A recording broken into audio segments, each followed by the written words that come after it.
On passe maintenant à la deuxième partie de SCA, donc l'épidémiologie. Alors, il faut savoir que l'incidence européenne est d'à peu près 300 pour 100 000 habitants par an. L'incidence de SCA ST+, est de 40 à 150 pour 100 000 habitants par an.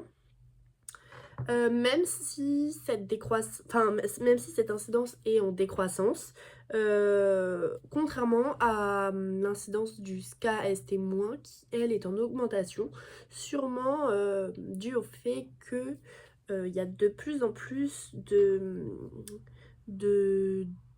que maintenant on le visualise en fait beaucoup plus rapidement grâce à la troponine ultra sensible. L'incidence des personnes hospitalisées pour un infarctus du myocarde en France, c'est 60 000 par an, donc à peu près un Français sur 1000 tous les ans.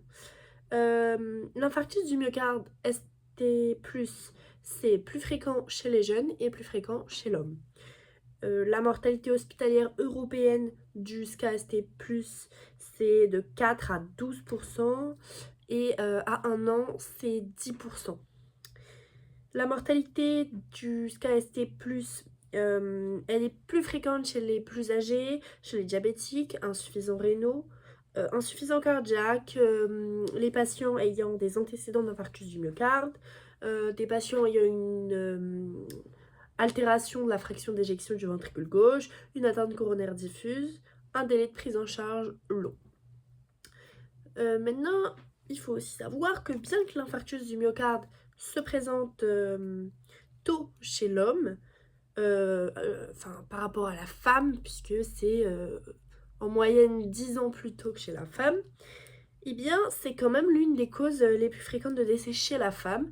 Les maladies cardiovasculaires, c'est la première cause de décès chez la femme, alors que pour les hommes, c'est le cancer.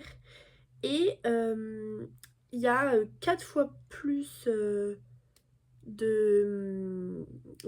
c'est juste cet infarctus du myocarde, il est justement 4 fois plus présent, 4 fois plus fréquent chez l'homme avant 60 ans, mais plus fréquent chez la femme après 75 ans.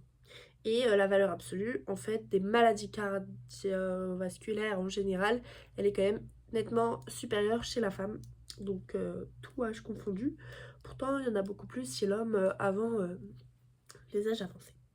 Donc, chez la femme, il y a souvent une présentation plus atypique et leur hospitalisation est par conséquent généralement plus tardive.